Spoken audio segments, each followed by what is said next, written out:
Have you ever spotted what you thought was a wad of cash or even just a crumpled bill on the ground? Did you notice how your heart kind of skipped a beat and went all aflutter a little bit there for a second?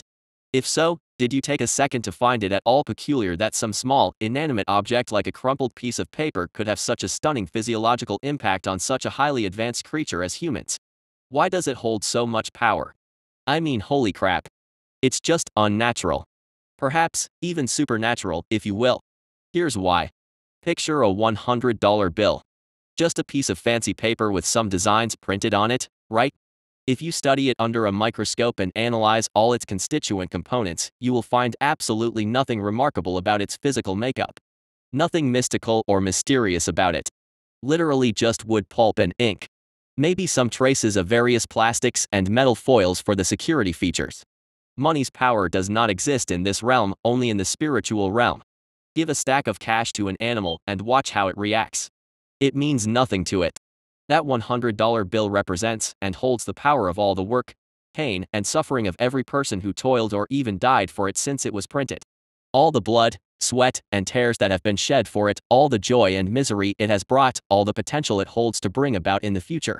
There is a glaring misconception about the famous Bible verse about money. Far too many people like to misquote 1 Timothy 6:10 to say, "Money is the root of all evil."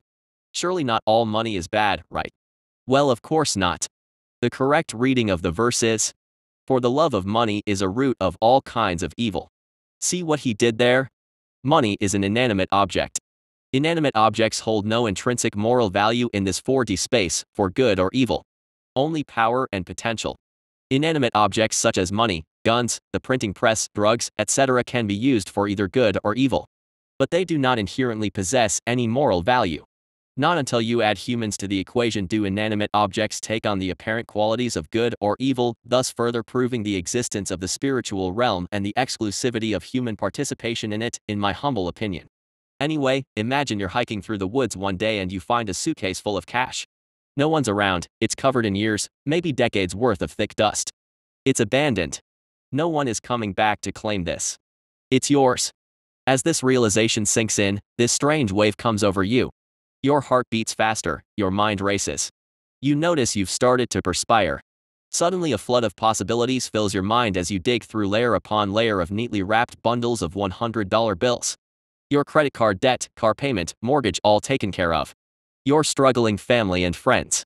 You can do so much for them now. You can travel the world. Do anything your heart desires, there's more than enough money here. Your whole life just changed. That is power. You now have the power to change the lives of everyone you love, too. There's millions here, it's a really big suitcase and they're all hundreds. Non-sequential, moderately circulated, you notice. Untraceable. You muse to yourself with a chuckle. Suddenly you snap back to reality for a moment, remembering all the mundane details of your life that you need to get back to. You've gotta work tomorrow, after all. Wait a second. No, the hell I don't. You realize. That crappy car, all that stuff that needs fixed around the house, the stack of bills you've been pulling your hair out over. Gone. You never have to worry about any of that petty nonsense again. You think about how much actual time you spend in a typical day trying to mitigate the effects of the lack of money you have always seemed to suffer from. It's all free time now. You're not beholden to anyone or anything. Bill collectors harassing you on the phone. Answer it. Finally answer that phone call confidently. Pay it off.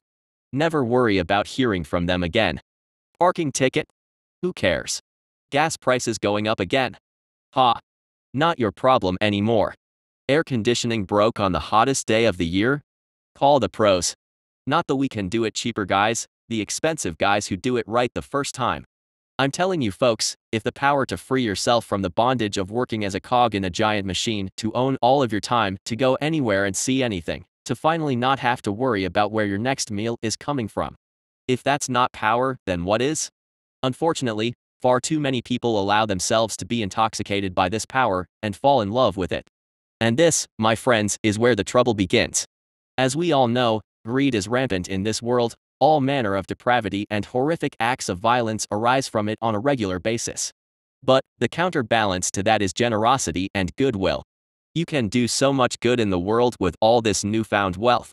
Give to the homeless, donate to the offering plate at church, make every Christmas a momentous event for every child in your sphere of influence. The possibilities are endless. The bottom line, folks, is this. A wise man once said, the line between good and evil runs down the center of every human heart. It's up to you to look up and make the conscious decision to live for the highest conceivable good every day. For me, that means living for the Lord. Does that mean I think I'm perfect now or something? Of course not. But I'm certainly making a conscious effort to be a better version of myself each day, or at the very least not regress to previous, lesser versions. Don't compare yourself to who someone else is today, compare yourself to who you were yesterday. Even though you may not have a suitcase full of cash, you can still make a difference.